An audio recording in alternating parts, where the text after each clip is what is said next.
Lesson 16 is continuing on. We're still solving two-step equations, only this time they're giving you a word problem, and you need to create the two-step equation and then solve the equation. So for our first example, it says Oceanside Bike Rental Shop charges a $15 fixed fee plus $7 an hour for renting a bike. So there's a lot of information in that first sentence. It says they charge $15 fixed fee. So we have to pay $15. Then it says plus $7 an hour for renting a bike. So $7 an hour would be 7 times H. So 7 for each hour. Then it tells us that Sandy paid $64 to rent a bike. So this equation came out to be $64 for her rental. How many hours did she pay to have the bike checked out? So now we have to solve now that we have our equation. So we're going to get rid of that 15 first. It's a positive 15, so we're going to subtract 15 from both sides.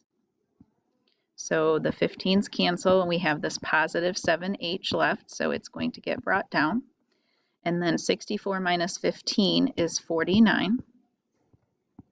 Then we're going to divide each side by 7, because that's multiplication. And then the 7's cancel, and we have that h left to bring down, and 49 divided by 7 is 7. So she rented this bike for 7 hours. The next one says Tim spent half of his allowance going to the movies. So 1/2 of his allowance, of means multiplication, so half of his A. We don't know how much his allowance is, so I named it A. He washed the family car and earned $9. Well, if he earned $9, that means he added on $9.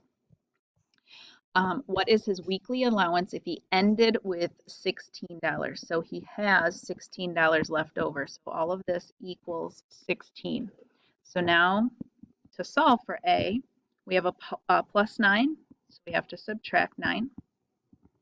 And those are gone. We have that 1/2 A left to bring down. 16 minus 9 is 7.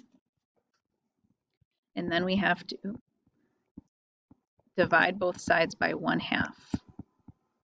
So we have 7 divided by 1/2. And remember, 7 is 7 over 1. And dividing fractions is keep, change, flip. So I'm going to keep the 7, change to multiplication, and flip that 1/2 to 2 over 1. And then I get 14 over 1, which is 14. So A equals 14. So his allowance was $14. Sally bought a soft drink for $2. So she paid $2 for that, and 7 candy bars.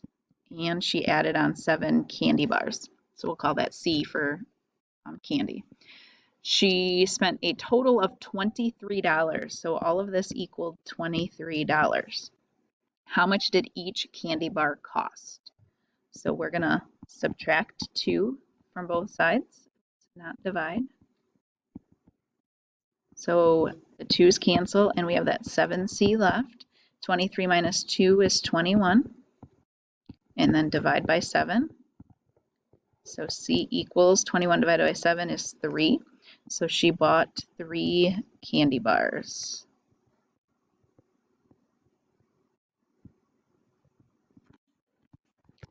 And our last one here says, on Monday, 168 students went on a trip to the zoo. So 168 is important.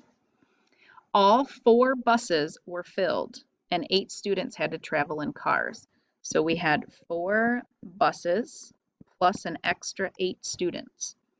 How many students were in each bus? So we know we had a total of 168 kids. There were 4 buses, and then 8 kids couldn't ride on the bus. There was too many. So too many kids, not enough spots on the bus. So to solve for B, we have to subtract 8. So 168 minus 8 would be 160.